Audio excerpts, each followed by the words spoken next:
ಚೆನ್ನಾಗಿದ್ದೀನಿ. ಬನ್ನಿ ಬನ್ನಿ, ಇಲ್ಲಿ ಚಾಮುಂಡೇಶ್ವರಿ ದರ್ಶನ ಬಂದಿದ್ದೀರಾ? ಸ್ಥಾನಕ್ಕೆ ಬಂದ್ಮೇಲೆ ತುಂಬಾ ಚೆನ್ನಾಗಿದ್ದೀನಿ. ಎಲ್ಲಾ ಸೌಕರ್ಯಗಳನ್ನು ಕೊಟ್ಟಿದ್ದಾಳೆ. ಪ್ರಿಯ ವೀಕ್ಷಕರಿಗೆ ನನ್ನ ನಮಸ್ಕಾರ. ಏನ್ ಹೆಸರು, ಎಲ್ಲಿಂದ ಬಂದಿರೋದು? ನಾವು ಇಲ್ಲೇ ಮನೆ ದೇಶಿನಗರದಲ್ಲೇ ಮನೆ, 3 ವರ್ಷದಿಂದ ಇಲ್ಲೇ ಮನೆ ಮಾಡ್ಕೊಂಡು ಇಲ್ಲೇ ಕಾಲ ಕಳೀತಾ ಇದ್ದೀನಿ. ಪ್ರಿಯ ವೀಕ್ಷಕರಿಗೆ ನನ್ನ ನಮಸ್ಕಾರ. ಪ್ರತಿ ವರ್ಷದಂತೆ ಈ ಸಲವೂ ಆಷಾಢ ತುಂಬಾ ಚೆನ್ನಾಗಿ ನಡೀತಾ ಇದೆ. ಆದ್ರೆ ಹೋಗೋವರ ಸಿಸ್ಟಮಟಕ್ಕೆಲ್ಲ ದೇವಸ್ಥಾನಕ್ಕೆ ಚೆನ್ನಾಗಿ ಮಾಡಿದ್ದಾರೆ. ಊಟದ ವ್ಯವಸ್ಥೆ ಸರಿ ಇಲ್ಲ ಅಂತ ಜನ ಬೈತಾ ಇದ್ದಾರೆ. ಊರ್ನವ್ರಿಗೆ ತುಂಬಾ ತೊಂದರೆ ಆಗಿದೆ. ಮನೆಗೆ ಹೋಗಕ್ಕೆ, ಈಚೆ ಬರಕ್ಕೆ, ಸ್ಕೂಲಿಗೆ ಮಕ್ಳು ಕಳ್ಸಕ್ಕೆ, ಅವರು ಕೆಲ್ಸಕ್ಕೆ ಹೋಗೋರಿದ್ರೆ ತುಂಬಾ ಅದೊಂದು ತೊಂದ್ರೆ ನಮ್ಮ ಮೇಡಮ್ ಸರಿಯಾಗಿ ಮಾಡಿಲ್ಲ.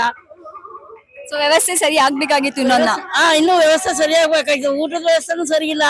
ಊರ್ನವ್ರಿಗೆ ಬಹಳ ತೊಂದರೆ ಆಗಿದೆ. ಮನೆಗೆ ಹೋಗಕ್ಕೆ ಬರಕ್ಕೆ, ಮಕ್ಕಳು ಶಾಲೆ ಕಳ್ಸಕ್ಕೆ, ಆಮೇಲೆ ಅವರು ಮನೆಯಿಂದ ಕೆಲ್ಸಕ್ಕೆ ಹೋಗೋರಿದ್ರೆ ಕೆಲ್ಸಕ್ಕೆ ಹೋಗಕ್ಕೆ ಬರಕ್ಕೆ ತುಂಬಾ ತೊಂದ್ರೆ. 11 ಗಂಟೆ ಆದ್ರೂ ಬಿಡಲ್ಲ ಅಂದ್ರೆ ಅವರು ಒಂದು ಹಾಲ್ ತರಬೇಕು, ಇನ್ನೊಂದು ತುಂಬಾ ಅದೊಂದಕ್ಕೋಸ್ಕರ ಹೋಗಕ್ಕೂ ಆಚೆ ತುಂಬಾ ತೊಂದರೆ ಆಗಿದೆ.